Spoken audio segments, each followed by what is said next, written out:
Good evening, my friends, and welcome to another episode of Terror Radio Podcast.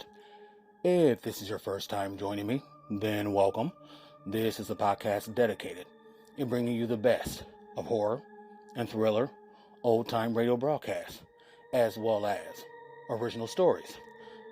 I am your host, Keith, aka the Radio Show Nerd, and tonight's episode is entitled Don't Mess with Your Elders. And once you hear both these stories, you will know why I entitled this that. Why I entitled this that? What? You know what I mean. So, without further ado, this is Terror Radio. The two radio series highlighted tonight are two of my favorites, Hall of Fantasy and Dark Fantasy. The first radio play is entitled Black Figurine of Death, and it was first broadcasted on Hall of Fantasy January 26, 1953. Following that is the radio play Man with the Scarlet Satchel, and that was first broadcasted on Dark Fantasy March 6, 1942. So, you all know the drill. Sit back, turn down the lights, and listen to Black Figurine of Death, followed by Man with the Scarlet Satchel.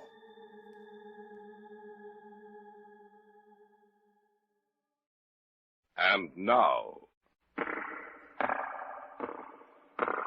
the Hall of Fantasy. Welcome to the Hall of Fantasy. Welcome to the series of radio dramas dedicated to the supernatural, the unusual, and the unknown. Come with me, my friends. We shall descend to the world of the unknown and forbidden, down to the depths where the veil of time is lifted, and the supernatural reigns as king. Come with me and listen to the tale of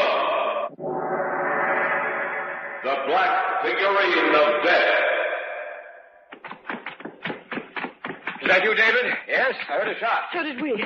I thought it was one of you. It was Sawyer. He came out late tonight. I found him out in the mausoleum about an hour ago. Here's his room. Try the door. It's open. He's on the floor. Is he? Yes. He's dead. In just a moment, the Hall of Fantasy will present the Black Figurine of Death. And now for our story. An original tale of fantasy by Richard Thorne entitled The Black Figurine of Death.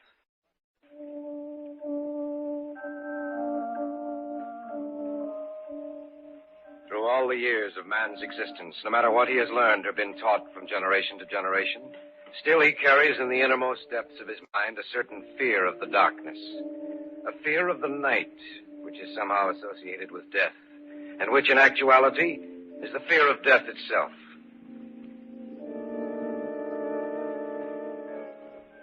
Each of us in his lifetime will probably come in contact with some psychic phenomenon, either directly or indirectly through the experience of a relative or acquaintance. An experience never to be forgotten. And about such an experience is my story tonight.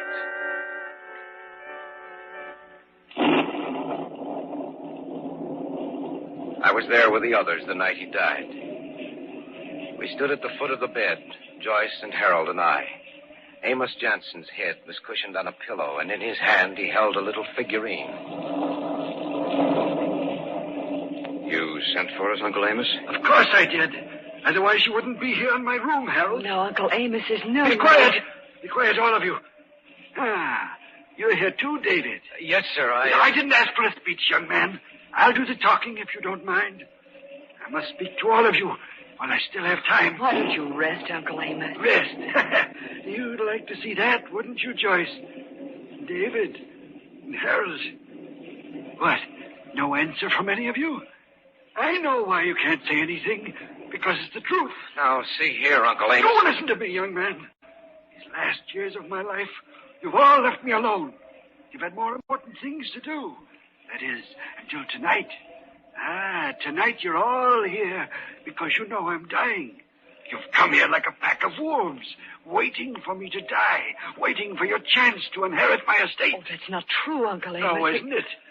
I think it is. Don't worry. You'll inherit the estate, the three of you. But in the end, you'll wish you never had. What do you mean, Uncle Amos?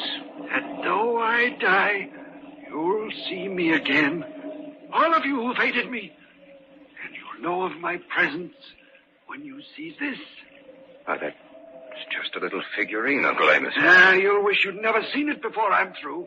You'll wish that you'd never known me, that you'd never been born. Before you die, you'll all learn what fear is. You'll learn how it feels to be alone. Uncle Amos. He's dead, Joyce. Oh, no. Oh, no, he can't. He's dead, all right. What's that? Something dropped out of his hand.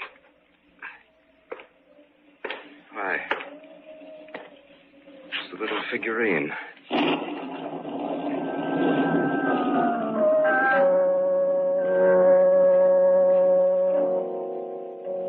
The little figurine lay there on the floor.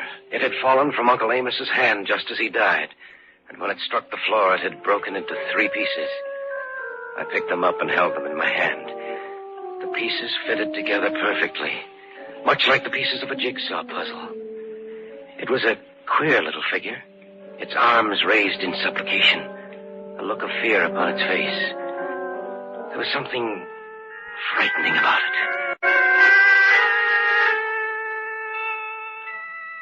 3 days later, Uncle Amos was buried in the family mausoleum at the north end of the estate. A week after that, we had gathered again in the library of the old house with Carl Sawyer, the executor of the estate. As you know, your uncle appointed me as executor of the estate and left instructions that the 3 main heirs, 10 days following his demise, be gathered together in this house for a reading of the will. You told us that earlier, Mr. Sawyer. So I did. Are you all seated comfortably? Quite comfortably, Mr. Sawyer. It's a rather long will, you know. Now, I shall begin. I, Amos Johnson, being of sound mind and body, do make, ordain, and publish this instrument as my last will and... Mr. Sawyer, why don't you just tell us about the will? That's a rather unusual procedure, David. Well, David's right, Mr. Sawyer. It'll save a lot of time and trouble. Well, perhaps you're right. Let me see. Now, referring to the disposition of the monies and property, it's to be divided equally amongst the 3 of you. Of course, there are certain gifts to the servants. Naturally. Yes, naturally. There is a considerable amount of money to be divided, even after taxes. Each of you will be independent for life. I can't understand Uncle Amos willing us the entire estate.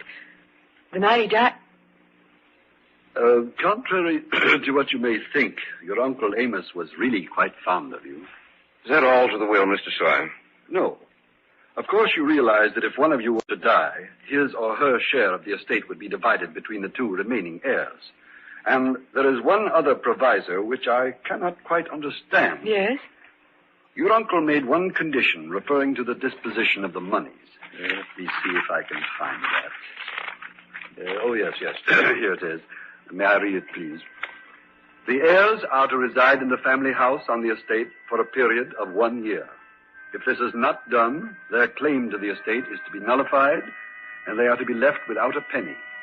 Unfortunately, they were present very infrequently during the last years of my life. That's a rather strange provision. Yes, isn't it?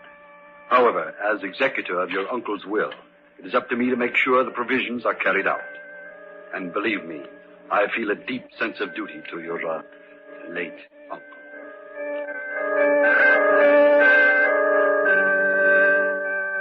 The 4 of us discussed the will until the early hours of the morning. We persuaded Sawyer to spend the night with us, to return to the city in the morning.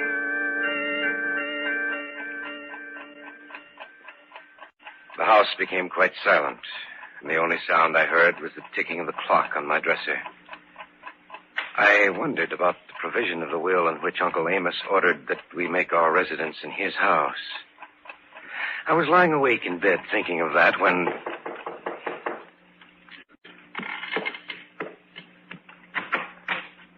Standing outside my door in the hallway was the housekeeper. Mr. David, Yes, Emily. I found this in my bedroom tonight. Oh, let me see it. Here.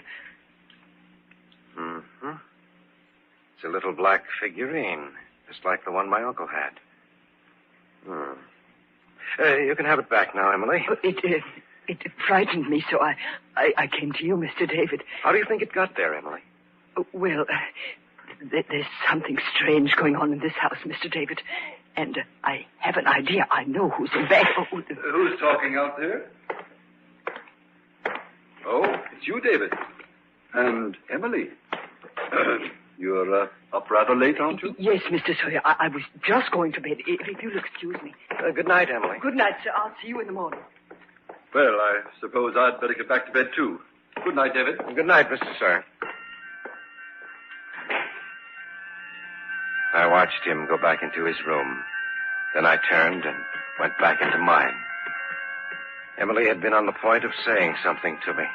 Something that was important enough to her to make a special trip to my room.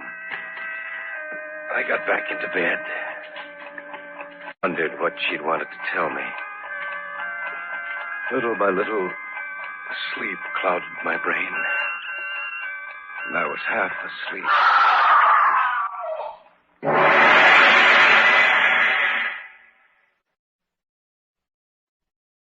Back now to our story. An original tale of fantasy by Richard Thorne entitled The Black Figurine of Death.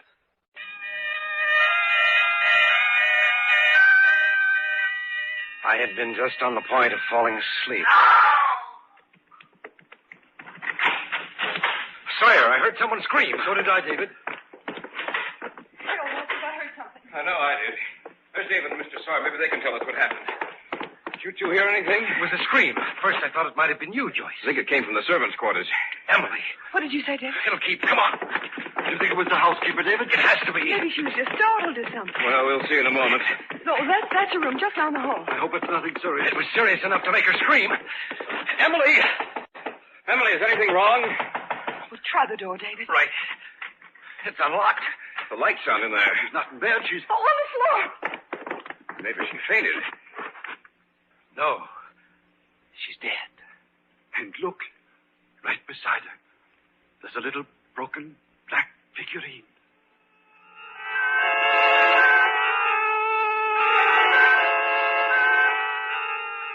Though the police came out and went over everything, there were no clues to follow. They said that Emily had been strangled, but there was nothing to indicate who might have done it. The police continued their investigation for almost a month. But at the end of that time, all they could write down in their case book was murder unsolved.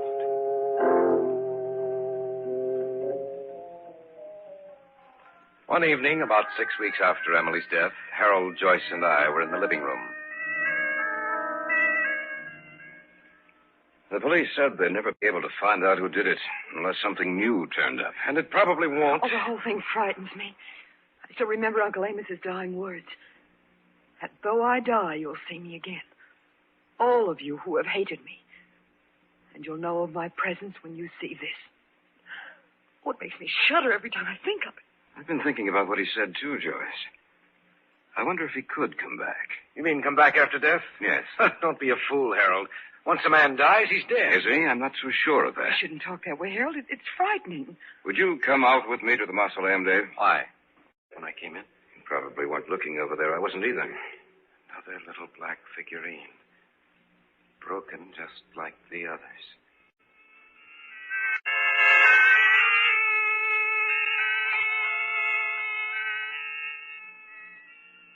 It gave me an eerie sensation.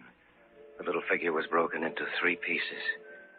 I looked at Harold, and he seemed to be as afraid as I was. We locked up the mausoleum again and went back to the house. By that time, I began to wonder if perhaps Uncle Amos was striking back at us from beyond the grave.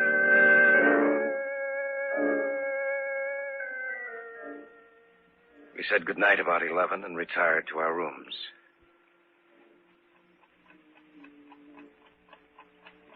I couldn't get to sleep. I'd fall into a half doze and then snap out of it again. I felt as if someone were watching me. That There were unseen eyes in the dark waiting for me to fall asleep.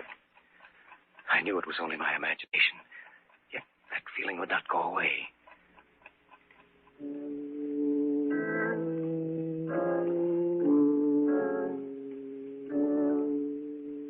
About 3 o'clock, I got out of bed.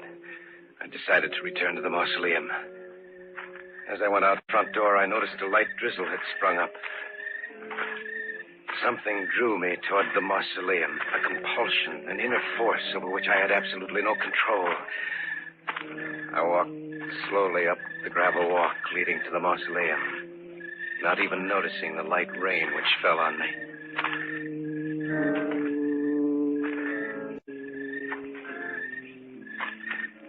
When I was close enough to see the doorway, I received a distinct shock. For the door was open, and there was a circle of light behind it. I walked to the door.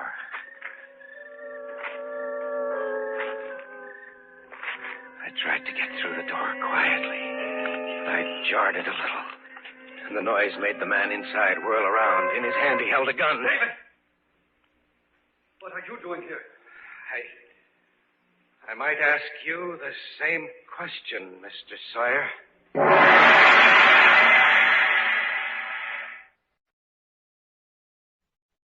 Back now to our story. An original tale of fantasy by Richard Thorne entitled The Black Figurine of Death. I had gone into the mausoleum. Standing there with a gun in his hand was the executor of the estate, Carl Sawyer. David! What are you doing here? I might ask you the same question, Mr. Sawyer. I began to wonder. I don't believe in people coming back after they die, but Is that the reason for the gun? I didn't know what I'd find. I wanted to be safe, that's all. Now that I see it's you, I'll put it back in my pocket. By the way, David, what are you doing out here? I was restless. Harold thinks everything that's happened has some supernatural significance. All his talk made me nervous. I see. And do you think that there is something supernatural about the way Emily died? I don't know, Mr. Sawyer. I just don't know.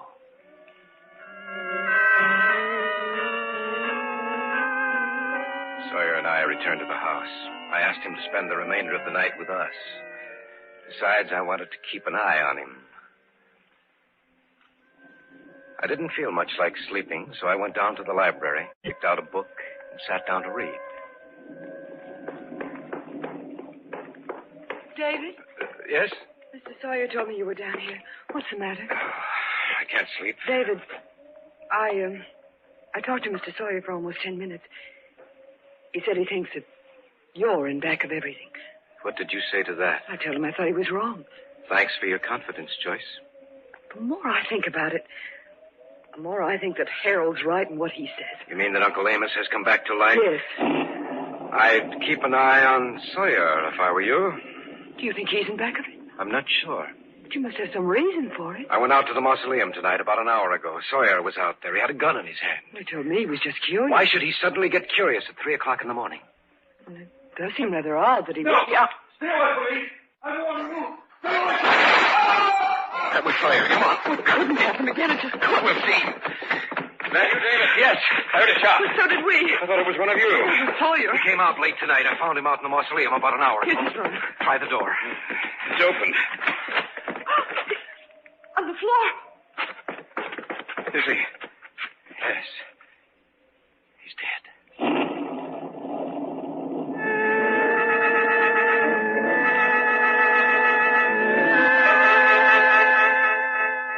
Sawyer lay there on the floor, sprawled in the grotesque position of death. By one outstretched hand was a gun, and by the other, broken into 3 pieces, was a little black figurine.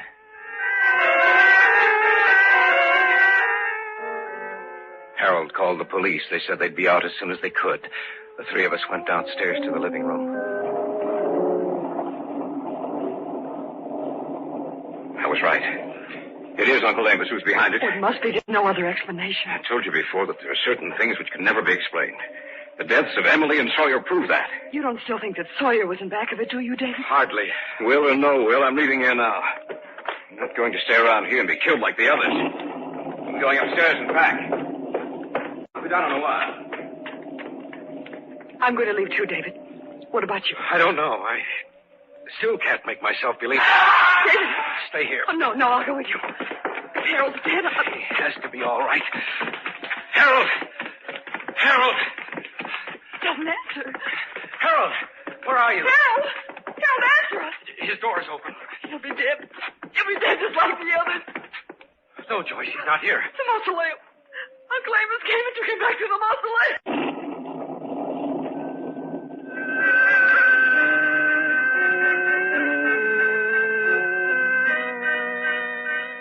We went into Sawyer's room. Harold wasn't there, nor was Sawyer's gun. I suppose that Harold had picked it up on his way to the room.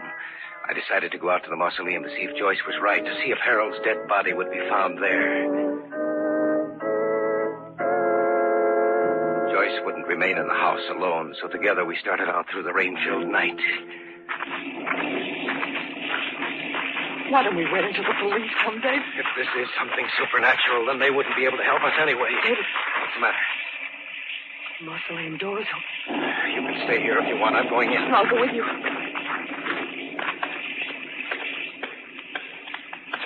Stay close to me, Joyce. I will. I don't like it in here, David. Neither do I. But you're going to remain here for some time. That was Harold's voice. That's right. But turn the flashlight on. You can see me then. We thought you were... Dead? Hardly. But you two will be very soon. He has a gun, David? That's right, Sawyer's gun.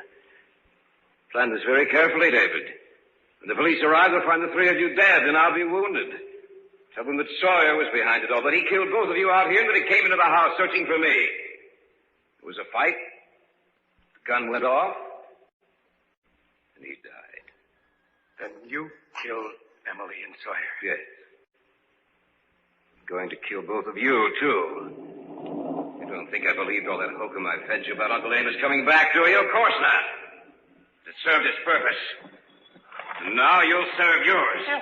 Harold, look out in back of you. How stupid do you think I am? Uncle Amos is coughing. It's slipping. Get out of the way, Harold. Get out of the way!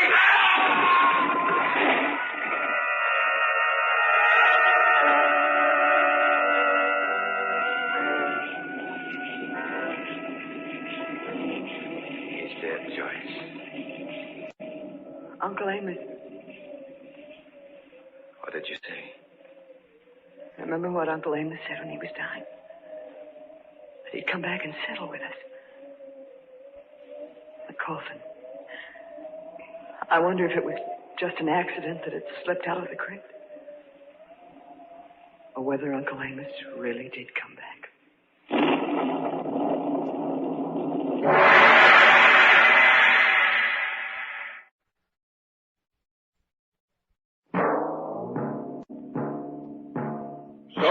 Tonight's tale of the unusual, the terrifying, the unknown. Join us again when next we journey down the corridors of the Hall of Fantasy to hear another strange tale of the supernatural. All characters and events portrayed in these programs are fictional, and any similarity to actual events or persons, living or dead, is purely coincidental.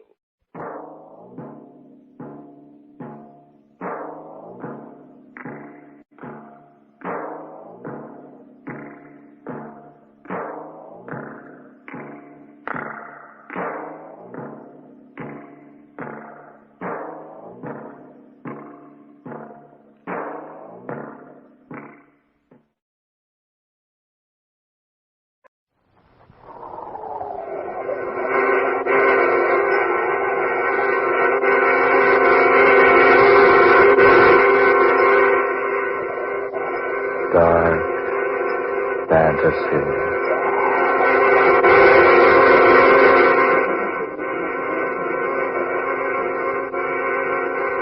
I'd like to buy a satchel, if you please. There, that one in the corner will do. The scarlet one. You see, scarlet is my favorite color because it reminds me so very much of blood.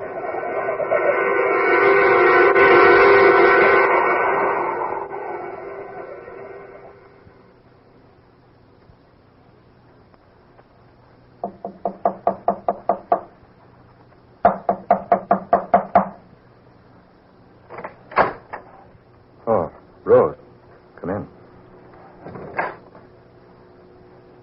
Well? You know what I came about, Sam? Sit down. Do you have a smoke? Yes, of course. Do you think Mr. Craig knows what we're doing? I believe he suspects. What are your plans? Tonight, Peter Craig will sign over the last of the estate to me. And when do I get the money you promised me? Within a week. Why wait that long? Because it's the best that way. You should wait longer. It would not do for the private nurse, Rose Esther, to become suddenly rich overnight. You remember the price, don't you? $100,000. I should have more. You're netting a cool $1 million. The deal was all right with you when I made it. Yes. Yes, it's all right. What time tonight? About 11. And he's good and sleepy. So he'll take the powder without suspecting. You said he already suspects. Not everything. He doesn't know we give him dope to make his mind go blank. We can be pretty sure of that. Or that he signs those legal papers while under the influence of the drug? He couldn't possibly know that. He's been taking medicine for so many years. When you hold a glass of it in front of him, he takes it automatically. He has one more paper to sign? One more. I'll give him the powder the minute you come into the house tonight. After that, disappear. Yes, I will. But remember, Sam, I expect my share of the money within a week. I think I've been quite patient with you since we went into this thing. It wouldn't be wise for me to become suddenly impatient.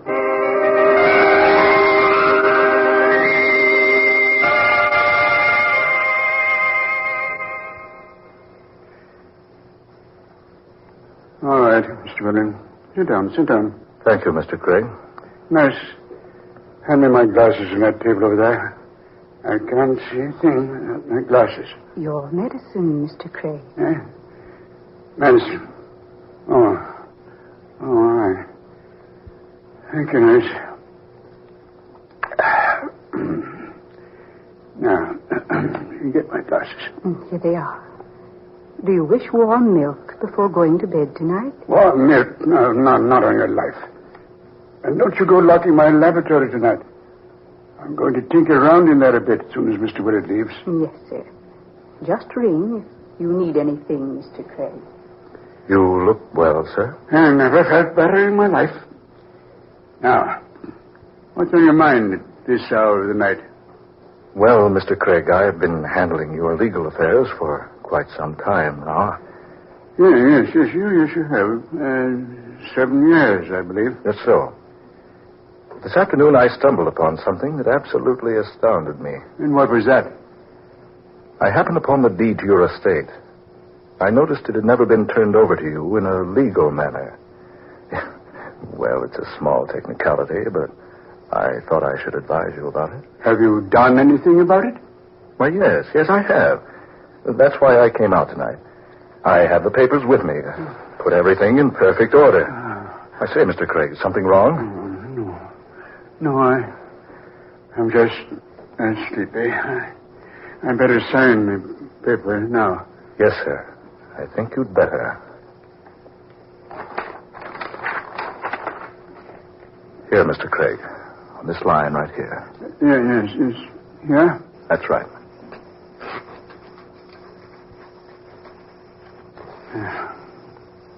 That's all, Mr. Craig. Thank you very much.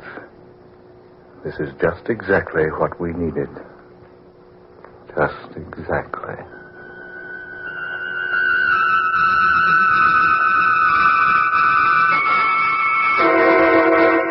Nurse! Huh. Oh, no. They know better than to leave me here in darkness. Nurse! Nurse! Come here! Come here at once! She's not here. She's gone. She's gone. And left me when it's so dark, so still. Left me here to die. No, I can't stand darkness. No, I can't be left alone. And I know my heart.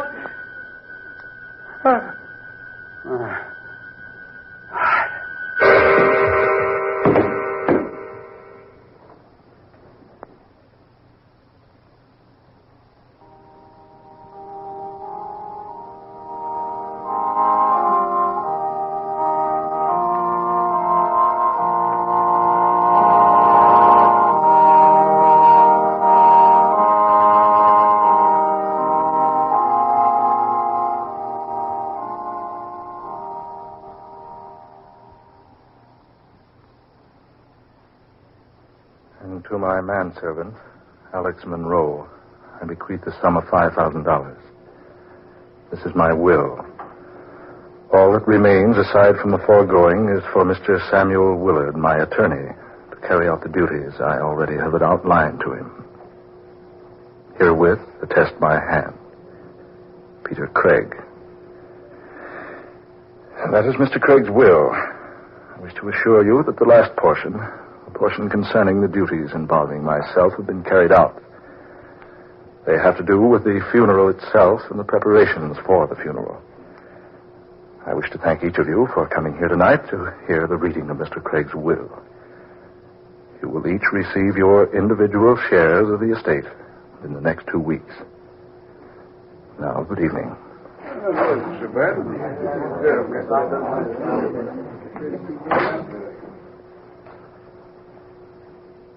Well, Rose? They took it quite well. Why shouldn't they? After all, they were only his servants. He had no relatives. It didn't strike any of them as strange that Craig should have left the bulk of the estate to me. You played your cards very well, didn't you? I think so. The smartest thing was giving the servants a share. Yes. Now, I suppose I'll receive my share. Of course. Within a week. Good. Would you mind answering a question for me? I know. What is it? Those instructions about the funeral. I saw nothing unusual about them.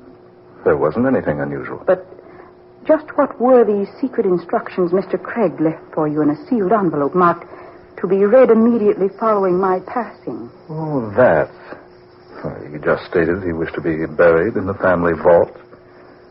But there was something strange at that. Yes? He directed me to his laboratory, a certain compartment where I found a box, wrapped in brown paper and tied with a heavy cord. He instructed that this box was to be buried with him. And was it? Yes, I had it placed in a coffin. Do you know what was in the box? Yes. I don't mind saying I was curious, so I opened the package. Well? It wasn't anything worthwhile at all. Just a couple of pounds of modeling clay. Modeling clay? Yes. What in the world do you think his idea was in wanting to be buried with such an insignificant thing as modeling clay?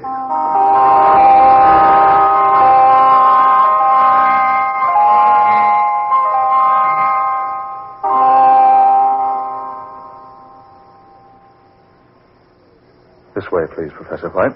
Thanks, Mr. Willard. Peter Craig, as I've told you, was an old friend of mine. I certainly was surprised to arrive here and learn he'd passed on. Yes, we buried him last Thursday. Mr. Craig had no relatives. I didn't know the names of any of his friends, and that's why you weren't notified. I once worked with Mr. Craig at Oxford. He could have been a professor there, had he wished. Professor? Here, down these steps. Yes, he was quite an electrical engineer. Worked miracles, almost, with wires and tubes and batteries, condensers, all that sort of thing. Well, I knew he liked to fuss around in his laboratory. I've only been inside the place once.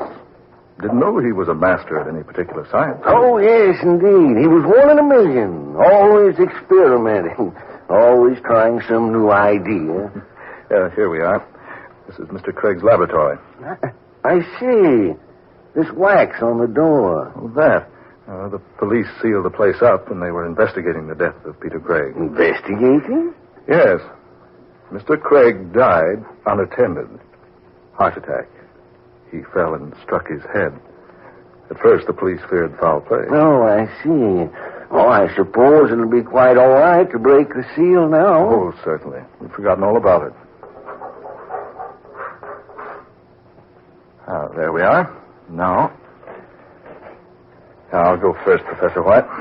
Light switch is very inconveniently placed. Okay, sir. Is this what you wanted to see? Yes, just as I thought. Table after table and shelf after shelf of electrical equipment. Seems pretty much of a mess to me. Poor old Peter Craig. He never was very tidy. I came in here the day the police were around, just before they sealed the room up. I'd never been here before. All these wires and electrical panels and tubes and things give me the creeps. Well, Craig certainly could put weird contraptions together. He spent many hours here. I believe his experiments were the only things that gave him a desire to keep on living. Say, here's a strange-looking workbench over here. What do you mean, Professor? Well, look for yourself here. See, the tabletop is littered with short links of almost invisible copper wires and with little bits of fresh putty. Putty? No, it's not putty. It's modeling clay. Yes, you're right. Yes, and here's a cardboard box of the stuff. That box, the brown paper, this heavy cord. Yeah, why, it appears that there was a great deal more of the clay in this box. You can see that a good portion of it has been torn away from the original mass. It's the same box. The very same one I put into the casket. What? What could Peter Craig have been doing with modeling clay and thin copper wires? Mr. Willard. Yes? Is that the only entrance to this laboratory, the one the police sealed? Well, yes, it is. No windows, no other door. And yet that seal was unbroken.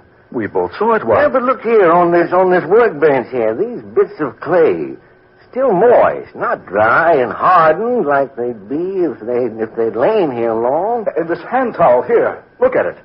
Damp. As though someone had just recently dried his hands on it. Mr. Willard, what's this? Do you know? A locket on a golden chain. Where did you find it? Oh, here on the floor near the wall over there. His picture is a child inside. You know what's in the locket without opening it? Yes. It was Peter Craig's request that he be buried with this locket in his hands.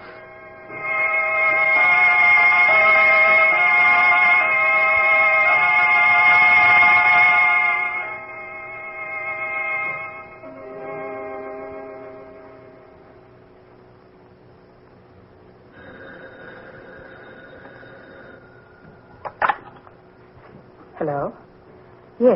Yes, this is Rose Esther. Who wishes to see me, clerk? Well, if he won't give his name, I certainly am not interested. He said to tell me he's the man with the scarlet satchel. The scarlet satchel. Oh. No, I don't wish to see him.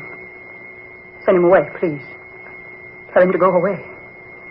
Tell him to go away. Peter Craig. Good evening, my dear. You. The man with... With the scarlet satchel. I remember when you bought it. You took me with you. And when I suggested a black or brown-colored bag, you said... I said that scarlet is my favorite color because it reminds me so very much of blood. Yes. Oh, no. No. No, this isn't true. It can't be true. Peter Craig is dead. Yes, my dear. So he is. But you were Peter Craig. I was Peter Craig. Once upon a time. Now, I am merely an old man with a scarlet satchel. What is in that satchel? I am just returning a gift, my dear. A gift? Oh, it was a most excellent jest, I know, but hardly becoming of so charming a person as yourself. What do you mean? Do you remember the modeling clay? I see you do remember. It was merely a joke. We sent it to you only in fun. We? Mr. Willard and I. Oh, yes. Mr. Willard. Well, I never did tell you how much I appreciated receiving a child's plaything from two such thoughtful people. But now I've come to return the gift. Go away. You're some imposter, pretending to be Peter Craig.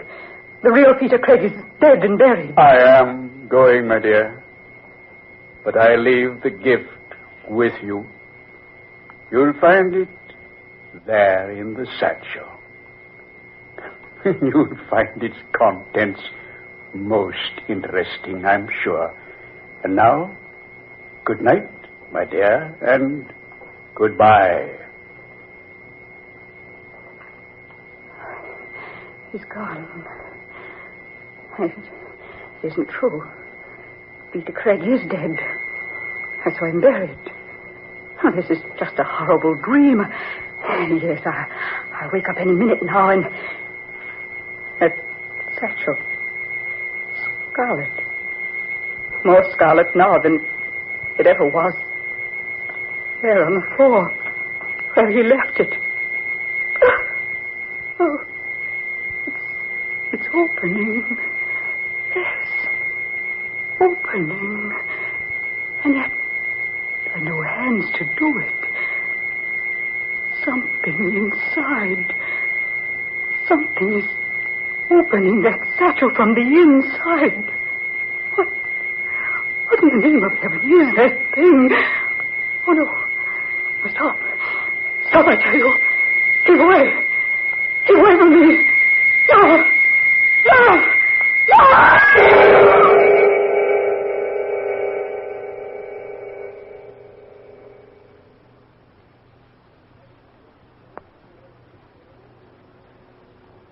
Miss Esther was a friend of yours, Mr. Willard?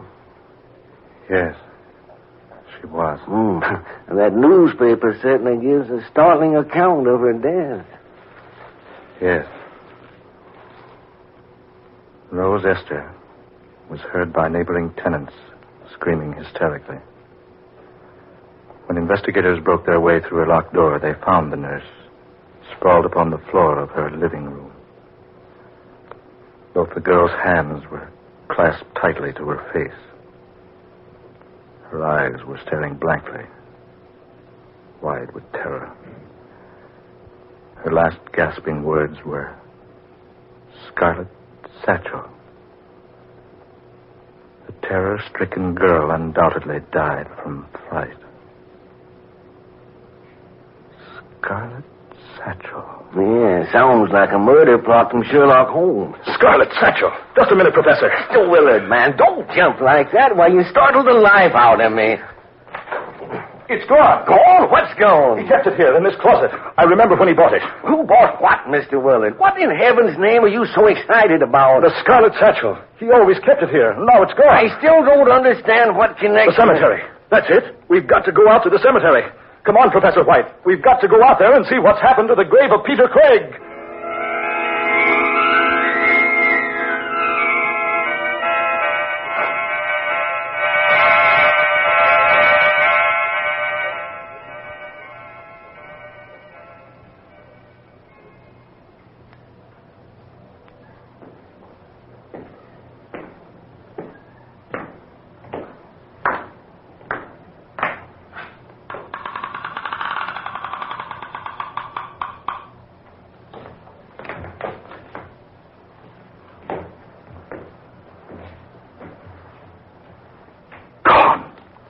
His body's gone. Peter Craig's vault has been opened. Opened? As though someone inside had pushed up the coffin lid to escape. That lid was heavy. Peter! Peter Craig! It was so difficult for an old man to push up so much weight. Peter, what on earth is the explanation of this? They told me you were dead and buried, man. Then for once, my good friend, they told the truth. Yes. Yes, he is dead. I saw him just after they found him. He'd been dead for hours. His heart had stopped. Rigor mortis had set in. Yes. I was a perfect corpse. Peter! He was taken to the funeral parlor, embalmed. He lay in his coffin a day and a night before we buried him. Mr. Willard, there's some explanation. I saw them close the coffin on him. Saw them bring it out here. Watched them put it into the vault and seal the door. And Rose Esther witnessed the same thing. That's why I startled her so. You killed her. You killed Rose Esther. No, not I. She was killed by the thing in the Scarlet Satchel. The Scarlet Satchel? Professor White, look, he's carrying it now. There is one plan in the entire scheme of things mortal man does not know. That those who are murdered never rest easily within their graves until they have wrought a full and perfect vengeance. Murdered? They left me alone in the darkness and stillness of a night to die. They knew that my heart couldn't stand the shock. It was as much murder as if they'd stopped my heart with a dagger thrust. No, I had nothing to do with that. You and your friend Miss Esther once thought it very hilarious when you sent me a child's plaything to the mails. At the time, I was not amused, Mr. Willard. Now I am. The clay modeling set. Exactly. Peter, man, what are you doing? The Scarlet Satchel. He's opening it. I'm taking out my little pygmy friend. Peter, that thing looks alive. No, it can't be. It's nothing but a little figure modeled in clay. Just a little clay doll. It can't be human. Then watch it come to life. Peter, good heavens. It's moving, walking like a man. You see, I have put the modeling clay to good use. I have created with it your damnation. No. Keep it away from me. Don't let it come any closer. Keep it away, I say. Don't let it touch me. Stop it. Keep that deadly thing away from me. Don't let it touch me. Keep that deadly thing away.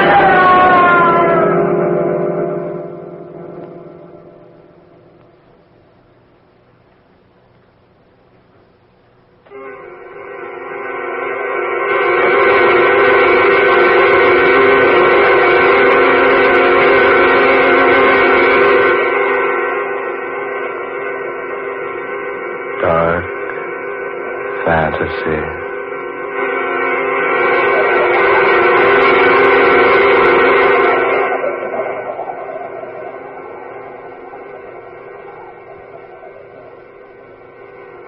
You have heard The Man with the Scarlet Satchel, the 16th original tale of dark fantasy by Scott Bishop. Ben Morris played Sam Willard, Fred Wayne was Peter Craig, Georgiana Cook took the part of Rose Esther, and Muir Height was heard as Professor White. Next Friday night at this time, listen to another startling and weird dark fantasy adventure. Superstition, Be Hanged, written by Scott Bishop. Tom Paxton speaking. Dark Fantasy originates each Friday night in the studios of WKY, Oklahoma City. Well, that's our show for tonight. I want to thank you all for listening. And remember, you can find me on Facebook at facebook.com/terror1970. And you can find me on Instagram at Radio Show Nerd, or on Twitter at Radio Show Nerd 1. And if you want to drop me a line, say hello, make a suggestion, a request, even a critique, respectfully, please feel free to email me at radioshownerd@gmail.com. I also have a YouTube channel, obviously titled Terror Radio. Please check it out. Subscribe, like, and share the videos. Will be highly appreciated.